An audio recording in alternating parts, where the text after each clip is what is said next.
जिसकी लाठी उसकी भैंस, ये कहावत आपने सुनी होगी। हम आपको दिखाएंगे और दिखाएंगे ट्रैफिक विभाग के दो मुखौटे, एक जो जनता को दिखाया जाता है और दूसरा जो छिपाया जाता है। नेशनल हाईवे की ये तस्वीरें आप देख सकते हैं। एक तरफ सड़क यातायात बिल्कुल नॉर्मल है और शायद इसी नेशनल हाईवे के आगे किसी कोने पर या पीछे किसी कोने पर इस समय ट्रैफिक विभाग के कर्मचारी धड़ल्ले से ट्रैफिक नियमों का उल्लंघन करने वालों के खिलाफ चालान काटने में व्यस्त होंगे। लेकिन ये इलाका गांधीनगर का है, नेशनल हाईवे का है और ठीक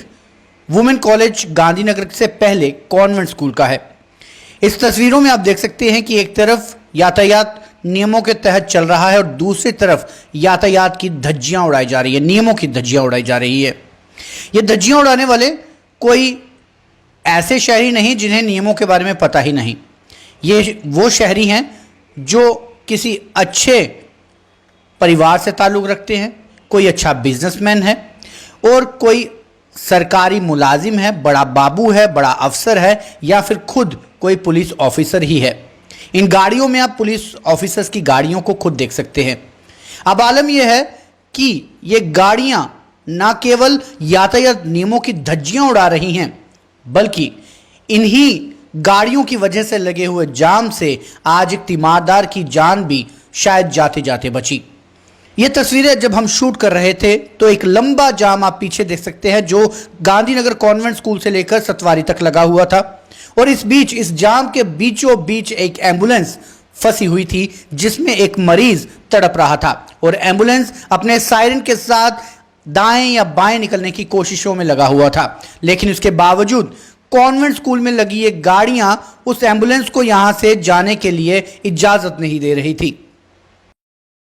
आलम यह हुआ कि यहां पर तैनात ट्रैफिक कर्मियों को हमने सूचना भी दी कि एम्बुलेंस बीच कतार में फंसी हुई है, लेकिन बेचारे ट्रैफिक कर्मी इस बीच क्या करते, जब बाबुओं और खुद उनके अधिकारियों की गाड़ियां कॉन्वेंट स्कूल के बाहर बच्चों का इंतजार कर रही थी और इस बात से बिल्कुल बेखबर थी कि उनकी यहां पर गाड़ियां लगाने की वजह से एक मरीज अपने एम्बुलेंस में अस्पताल पहुंचने के लिए पल पल का इंतजार कर रहा है। हालांकि काफ़ी देर के बाद जब एक आध गाड़ी यहां से हिली तो कुछ जगह बनी और इस जाम से सिंगल लेन में ट्रैफिक होते हुए इस पूरी गाड़ियों को जगह मिली और आखिरकार एम्बुलेंस इस रास्ते से बाहर जा पाई। लेकिन बड़ा सवाल यह है कि क्या कानून केवल एक गरीब आदमी या फिर मिडिल क्लास आदमी के लिए है? क्या बाबुओं के लिए कानून की परिभाषा बदल दी जाती है? क्या कानून कॉन्वेंट स्कूल के बाहर आकर बिल्कुल अंधा और बहरा हो जाता है? क्योंकि कॉन्वेंट स्कूल के बाहर की जो तस्वीरें आप देख रहे हैं, यहां पर कुछ महीनों पहले हरे बड़े पेड़ हुआ करते थे, लेकिन उन पेड़ों की कटाई भी केवल इसलिए करवा दी गई ताकि यहां पर गाड़ियां लगाने की जगह बनाई जा सके। हालांकि वो जगह बना देने के बावजूद, पेड़ों की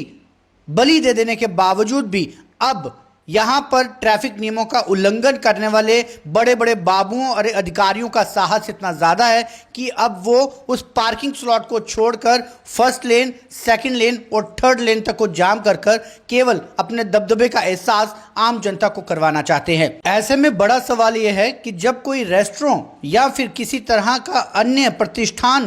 बनाने के लिए एक बड़ी कंडीशन ये होती है कि आपको उसके लिए पार्किंग स्लॉट होना आवश्यक है,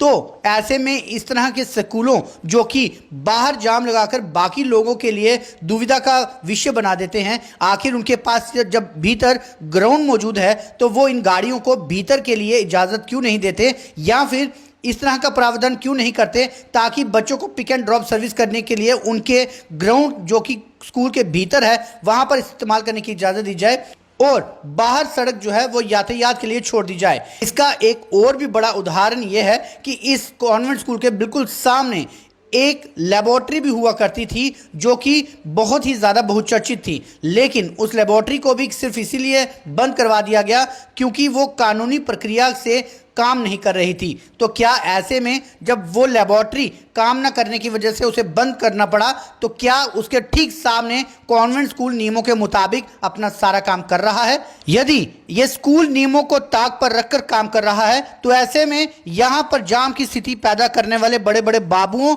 या अधिकारियों को खुद आंखों की शर्म करते हुए आम जनता के लिए ये यातायात छोड़ देना चाहिए, या फिर ट्रैफिक विभाग को अपने सब इंस्पेक्टर थापा जैसे कर्मठ अधिकारियों को यहां पर लगाना चाहिए, ताकि उन्हें भी पता चले कि सिर्फ ट्रैफिक नियमों का उल्लंघन बीसी रोड के आगे ही नहीं, बल्कि ठीक कॉन्वेंट स्कूल के बाहर नेशनल हाईवे के ऊपर भी होता है। Bureau report, views today news.